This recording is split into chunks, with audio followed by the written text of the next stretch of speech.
ఇంకొక life truth ఏంటంటే, ఆర్థిక బలహీనుడు అంటే ఆర్థికంగా డబ్బు లేనివాడు ఎంత నిజాయితీగా బతికినా గౌరవం ఉండదు.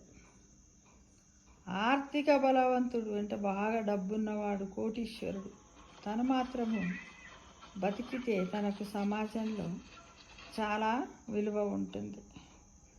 ఎలా అంటే వాడికేంద్రా, వాడు బాగా సంపాదించిండు, వానికి నిజాయితీ లేకున్నా సరే, వాడి నిజాయితీని కోల్పోయినా పర్వాలేదు, కానీ వాడికి ఎంతో విలువిస్తాడు. అంటే డబ్బు దాహం, అంటే డబ్బుకు ఉన్న వాల్యూ ఇప్పుడు ఎక్కడ లేకుండా పోతుంది.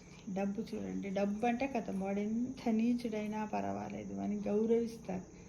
కానీ వీడెంత నీతిపరుడైనప్పటికి కూడా డబ్బు లేకపోతే అసహించుకుంటే, వాడాల తినబోతే తిండి లేదు, ఏం లేదు, ఏదో పెద్ద పోజులు కొడతాడు, మీసాలకు సంపాదన వెనకట అందరూ చిన్నగా ఉన్నప్పుడు అలా అంటూ ఉంటారనమాట. అది ఎంతవరకు అది కరెక్ట్ కదా. ఆ విధంగా ఏంటంటే ఆర్థికంగా డబ్బు లేకపోతే ఇప్పుడు సొసైటీలో ఎంత నిజాయితీపరుడైనా సరే చులకనగానే చూస్తున్నారు. డబ్బు బాగా ఉండి ఆర్థిక బలవంతుడు అంటే డబ్బు ధనం ఉన్నవాడు, వాడు నీచుడైనా సరే మనకి గౌరవం ఇస్తున్నారు. వాళ్ళకు ఆర్థిక బలహీనునికి మాత్రము గౌరవం ఇవ్వడం లేదు. ఇప్పుడు ప్రస్తుతం ఉన్న సొసైటీలో చాలా గమనించండి. మీకు ఇంకేమన్నా సందేహాలు ఉంటే కూడా ఇలా కాదు ఇలా అని కూడా కామెంట్లు పెట్టండి ఫ్రెండ్స్. ఓకేనా.